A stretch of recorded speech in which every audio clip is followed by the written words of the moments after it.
Welcome to the Dakota Research Podcast. This podcast is for informational purposes only and should not be considered investment, legal, or financial advice. The views expressed are those of the speakers and do not necessarily reflect the opinions of Dakota or its affiliates. We do not provide investment recommendations or solicit investments in any securities or funds. Listeners should conduct their own research before making any investment decisions.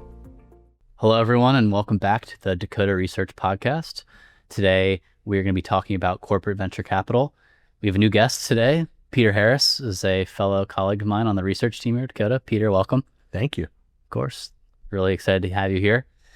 So yes, today we're going to be talking about corporate venture capital, what it is, what it isn't, why it's relevant for not only people investing in venture capital, but other GPs and LPs as well. And we really got a lot of data points to talk about today. So Peter, just to get us started, I'll pass it to you. Can you just give the audience a broad overview of what corporate VC is and maybe what it isn't? Of course. So CVC involves a corporation investing directly, usually as a minority shareholder in an independent startup, with the dual aim of learning from shaping and benefiting from the startup's technology or market access while also generating a financial return on the investment. And a lot of blue chip stocks have their own CVC wings. So I think it's just really a testament to how it can really broaden market access. Yep. And the classic definition and decision logic, balancing strategic and financial goals, was laid out in seminal work from Harvard Business Review, and the core trade-offs continue to hold today. CVC is not the same thing as incubators, accelerators, or venture building, which are separate corporate venturing tools that create or co-create new businesses. Although these models often coexist, CVC differs because it takes equity in externally founded startups and typically seeks to influence and dictate them through board or observer rights, commercial partnerships, and product collaboration, not by absorbing them or running them as internal business units, which I think is obviously a very important point here. And recent consultant research clarifies how these vehicles complement each other and how companies choose among them to scale innovation. Yeah, no, it's an important point you bring up too about these corporate VC firms. They're investing in them and managing them externally, not absorbing them and eventually bringing them on as internal business units. Although, as we'll talk about later, that's actually sort of a certain strategy for these venture capital firms. They want to get that initial foot into these businesses. And then if it's a company that matures properly and it fits their sort of their thesis, it might be a company they actually invest in for a majority stake, but we'll get there. I want to hit on some reasons of why corporations do this and start these corporate venture arms. So one is the strategic radar, right? So they really want to gain early visibility into disruptive technologies, business models, consumer shifts, things like that, that maybe their internal R&D department doesn't really have insight into. So an example here would be NVIDIA. So we were kind of talking about this a month or two ago. They've done like 10 corporate venture deals in the past month or two. They use their startup investments to track how API agents are tracking GPU demand, which is obviously the sort of the nuts and bolts of their business. Early technology access is another thing here. So on the CVC side, it helps to really secure pilot opportunities and preferred integration with emerging tech before competitors. So if you think about Intel Capital is their CVC arm. They're investing in chip health and edge compute startups to sort of test the next gen architectures. Ecosystem building, you see this with Salesforce Ventures. They're funding complementary startups that expand the parent's platform, API, or standards. So they back tools that really plug into their own CRM stack. M&A option value. So I kind of hinted that earlier, but they will use CVC to sort of put that foot in, make a minority stake in a company for like a low cost option, if you will. Like, okay, this company is interesting. We'll invest off our balance sheet with the CVC arm. And then if it materializes into something great, we'll obviously buy it and become a majority holder. So we see this a lot in pharmaceuticals, actually. Revenue acceleration is another point as well to call out here. So you can create commercial synergies by investing in customers, suppliers, or other co-sell partners. Defensive hedging as well. You want to stay close to potential disruptors. So you'll invest in some of them early on, some of these early stage companies. We see this on the energy side. Shell, Chevron, they have their venture arms. They're investing in carbon capture, renewable startups. Again, the energy space is, it's a transition, right? We're not going brown to green automatically. We're going brown to beige to green. Those transition technologies are really important and they want to be at the forefront especially these companies with more traditional energy sources. And then a couple more ancillary reasons why: cultural renewal, financial discipline, right? So targeting market rate IRRs and ensuring rigor and long-term program credibility, brand signaling as well, positioning the parent as like an innovation leader. So if you look at like Toyota and NVIDIA trying to be like the leader in their space, and that narrative is shown through their investments on the CVC side. One more interesting thing as well is a lot of these CVCs will co-invest or become LPs in other external VC funds. So they're really trying to broaden their reach and scale deal flow with other GPs as well. So I touched on a lot there, talking about why these corporations do corporate venture capital. Peter, I'll turn to you because I think there's some key distinctions we want to hit on between a traditional VC firm and a corporate venture firm. Can you talk about some of those reasons? Of course. So although both models buy minority stakes and seek exits, they differ materially. So CVCs differ from independent VCs across mandates, incentives, capital source, and governance.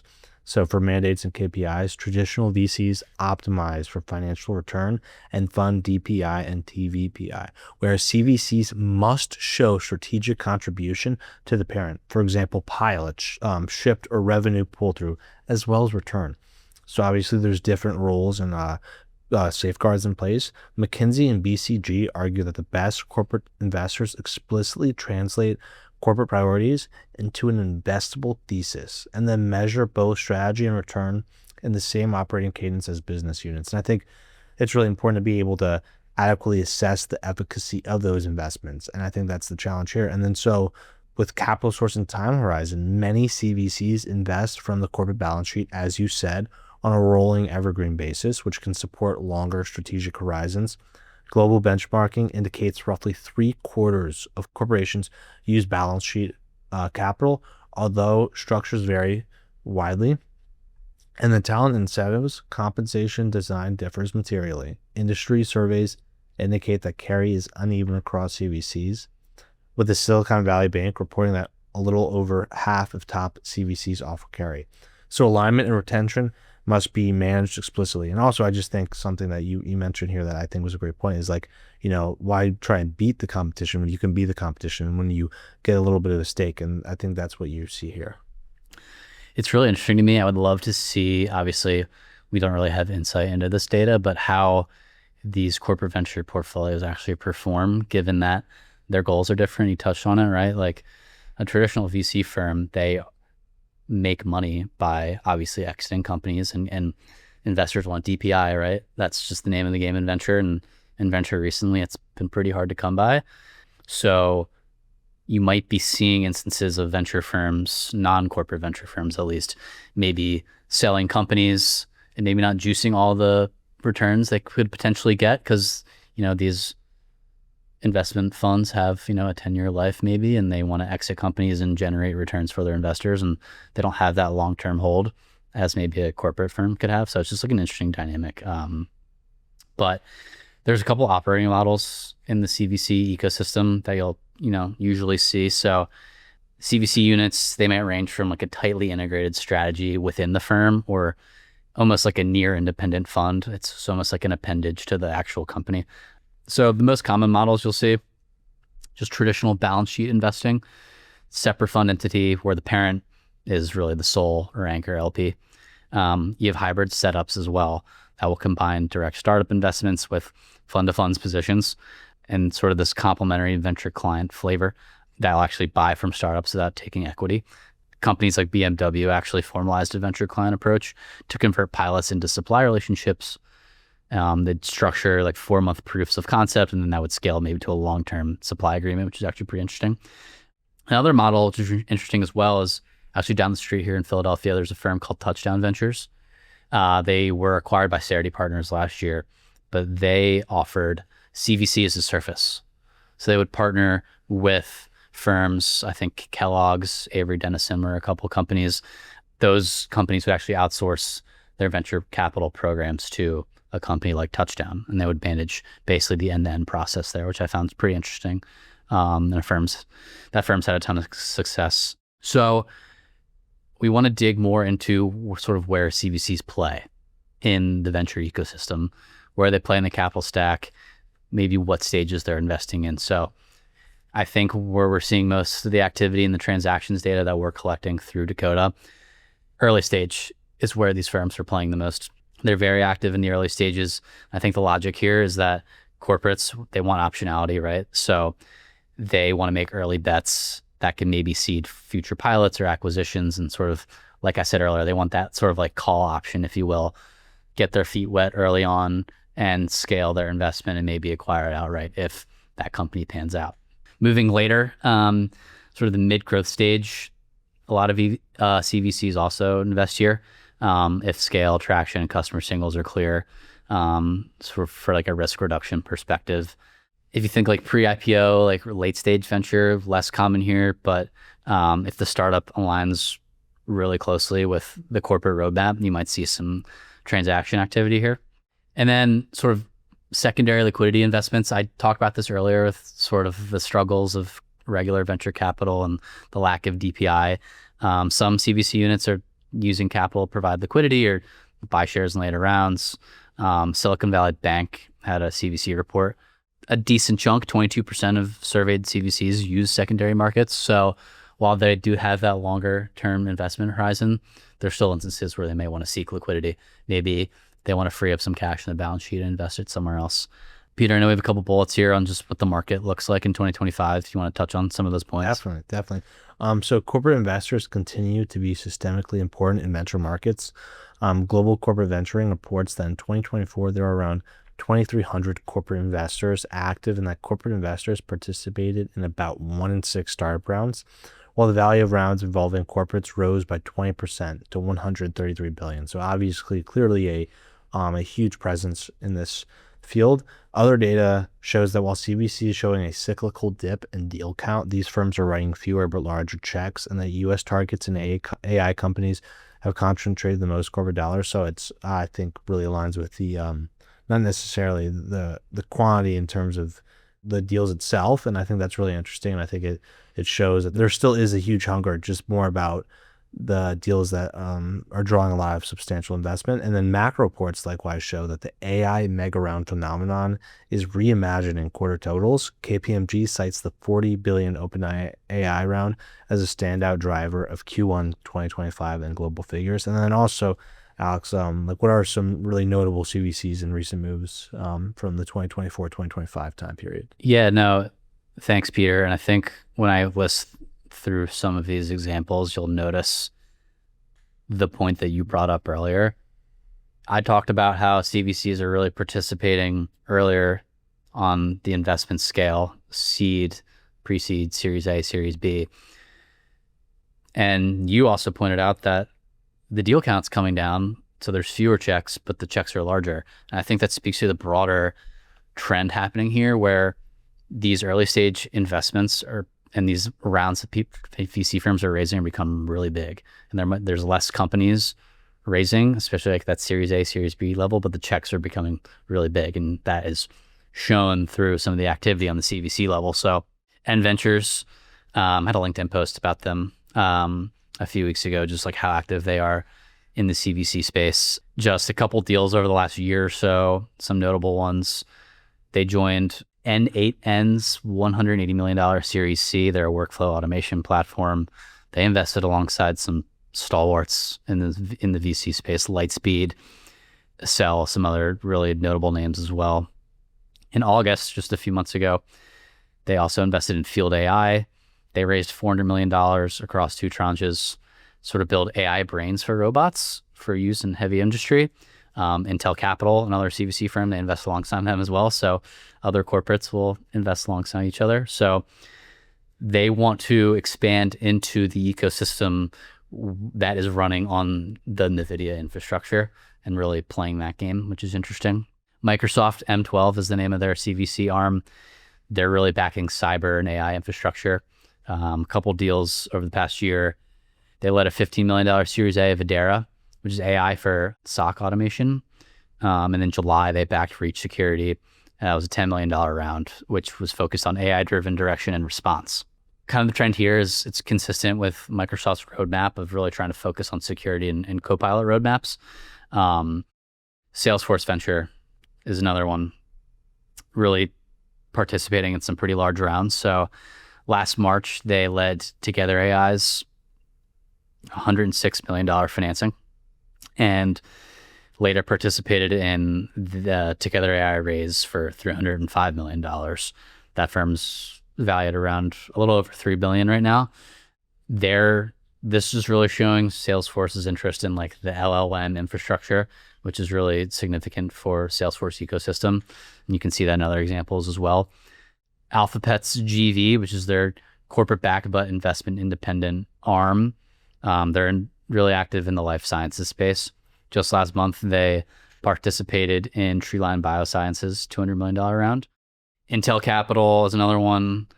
Over the last couple months, they've been very active. So they invested in Protree last month to advance chip telemetry and reliability. And they also backed Field AI as well. We mentioned that one earlier with NVIDIA. They also led a round earlier in 2025 in Muian, a modular micro data center and edge computing startup. So these bets are kind of aligning with Intel's design to operation silicon roadmap. And also, like you can see in other companies, this like AI infrastructure surge, they really want to have a piece in that growth. Some other companies too, to call out, BMW, their focus is really on electrification, manufacturing materials. So they led Estes Energy's $11 million seed round in July. They're looking at chemistry agnostic battery pack platforms. It's really interesting, right? EVs are growing at a pretty significant rate. And I think a lot of these battery manufacturers are trying to figure out which battery chemistries are going to be the most stable, maybe for discharging and recharging, or which ones are going to hold the longest charge. And obviously there's, the really big fear right now of EVs is like the fear and the anxiety of like not being able to find a charge in port or a station or having enough charge to get to point A to point B. So they're investing in startups that are trying to solve that problem and investing in enablers of that, like EV supply chain. And you see that across Toyota and other automobile manufacturers as well. Comcast on the media side, they invested in Moon Valley. They raised $84 million in July 2025. This was to scale a licensed professional grade video model. They invested in Creatify as well, which powers Universal Ads' new AI video generator for broadcast ready commercials. So they're looking to tie their investments in like content creation tools and other sort of adjacent sectors. One more area I call out is like the fintech side. It's like Citi Ventures, Visa Ventures. Just last month, Citi made a strategic investment in Spinwheel, which is an agentic AI credit data and payments platform. Visa, they invested in BVNK in May to accelerate stablecoin payment infrastructure for B2B and cross-border flows. So kind of classic examples here. CVC is sort of a strategic radar for things that are happening maybe outside their core business units. So that was just some deals over the past month. There's so many others that we could call out, but those were some fairly significant ones. Peter, you touched on it earlier, 2,300 plus CVC firms. Based on some of the research that you've done, I guess a couple just like high level points. What are some of the great CVCs and like what do they do differently? Well, so independent research points to several repeatable patterns. Leading programs establish a narrow thesis-driven scope aligned to corporate strategy, professionalized sourcing and portfolio operations, secure talent incentives that resemble VC, for example, carry and long-term compensation, and hardwire business unit engagement via demand owners who shepherd pilots and integrations. And that's something you were saying. You mentioned what's going on with the EV supply chain or what's going on with cybersecurity or really other critical issues. And it's about kind of having a narrow thesis-driven scope so you know how to adequately address a need that everyone really wants to be solved. And BCG research notes that the best actors avoid stop-start funding cycles by decoupling annual budget swings from multi-year venture timeframes, and by measuring strategic uptake, pilot shipped, revenue pull-through, NPS from internal stakeholders, alongside financial returns. McKinsey likewise stresses building the interfaces between CVC, venture building, and core product teams so that learnings and commercialization paths do not die at the handoff. It's funny, just like listening to you talking about that, I think it's pretty clear, like having a thesis-driven scope, securing talent incentives, having that narrow focus on what you're investing in. Like that's just the same thing as if you're investing in a traditional venture capital firm. So I think there's all CVCs and traditional venture firms operate in a different manner structurally. I think just measuring success, like it's pretty much the same, honestly. I wanted to add this part in here. I think like for GPs and LPs, like thinking about what venture capital CVCs do might feel a little distant and irrelevant, but I think there's a couple big reasons why CVCs are important and GPs and LPs should actually really be paying attention to what's going on there. At the end of the day, CVCs are a core pillar of the venture capital landscape. We gave some numbers around it. There's over 2,000 CVC firms. They account for a little over a third of all VC capital deployed in some quarters. And that's an account of VC firms on the corporate side's tripled from like over a decade ago. So they're not really niche participants anymore. They're actually like leading or collating some of these pretty massive rounds. So I think their activity is pretty relevant to follow. And their activity is really relevant to follow from like a future M&A perspective as well.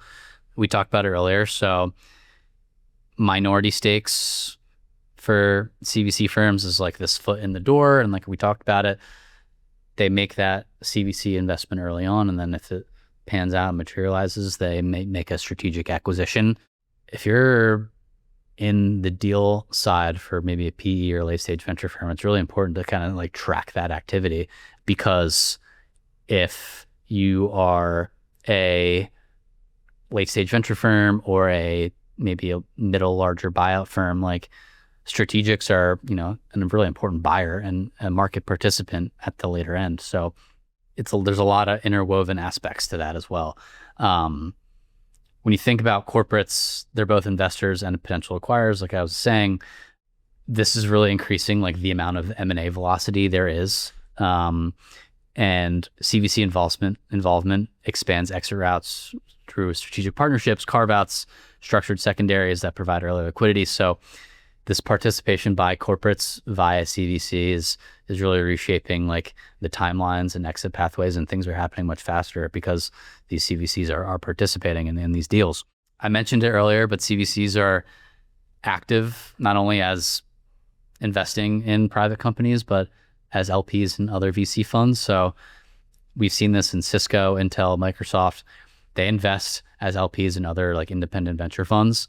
This gives them another way to get access to early stage innovation. And I think the relationship aspect here is important for them as well. Gives them broader visibility and potential co-investment rights as well. So CVCs have become both collaborators and capital providers within sort of the traditional VC ecosystem. A couple more points, I think, when you're thinking about why it's important for GPs and LPs.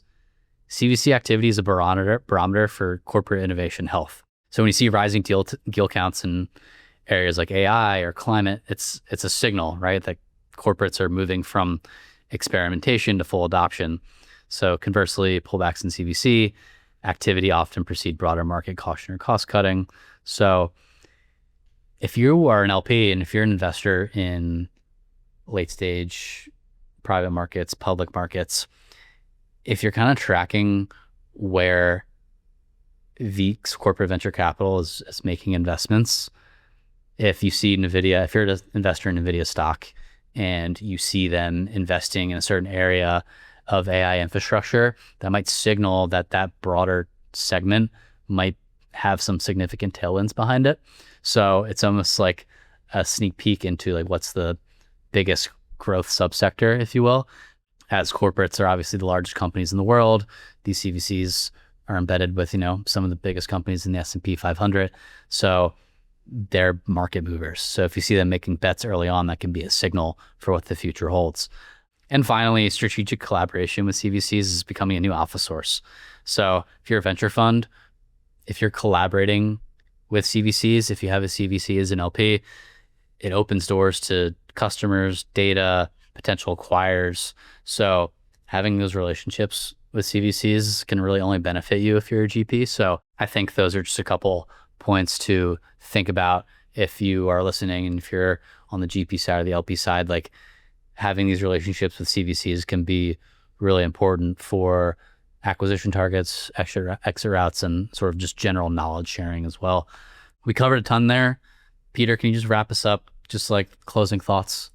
Of course, and then there's definitely a lot to digest. And so looking ahead, CVC activity is likely to remain concentrated around AI models, applications, and enablement layers, including chip design.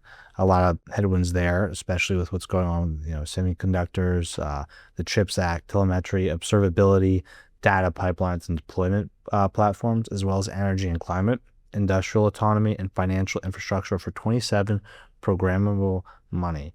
Recent venture funding suggests corporates will keep underwriting picks and shovels, layers where they have scale advantages and strategic pull-through. So what's the bottom line here? Corporate venture capital has matured into a professional, scalable innovation mechanism, and it now accounts for a meaningful fraction of global startup financing. And I think a big piece too here is CVCs, these corporates, they're entrenching themselves in growth. So growth and the CVCs is inextricably linked by, providing seed money and really getting there before a company truly scales. And the model works best when the corporation is explicit about what it wants to learn about and build.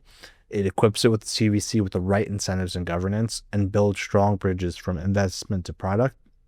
In 2025, the center of gravity is unmistakably in AI, compute, and automation, areas where incumbents have distribution, data, and manufacturing scale. Right now, these CVCs, they have the infrastructure that's needed to flourish in our capital markets. And the most successful CVCs are using minority stakes, not only to buy options, but to build operating leverage across their core businesses. We covered a ton there. Peter, thank you so much for hopping on and talking to the audience about CVCs. That's going to do it for our show today. Thank you so much for tuning in, and we will see you next time. Thank you for having me, Alex. Thank you, guys. Hello, everyone. Just wanted to say thanks for watching. Hope you enjoyed the show. One thing that I think you do know is all of this information that we covered exists in Dakota Marketplace, our institutional investor database. Even this show that we just cut will end up in Dakota Marketplace, so you can view it. And if you're not a member, we would love to show you the platform. Just simply go to our website and get a free trial of Dakota Marketplace.